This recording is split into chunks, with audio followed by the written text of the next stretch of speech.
Hello guys, in today's video I'm going to tell you how to customize the O-Haptics in your OPPO Reno 15.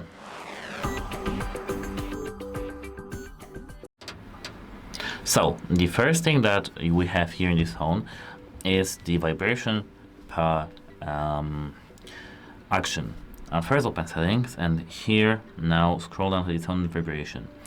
And what I mean by vibration per action is that here if we tap vibration intensity, we can see calls and alarms, which is the action, and we can decrease and increase the vibration intensity for this action. And the same as for the messages notifications over here.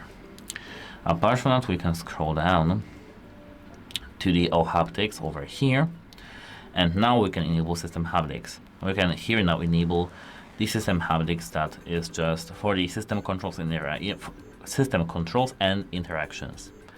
And that's it. Hope it helps you, and goodbye.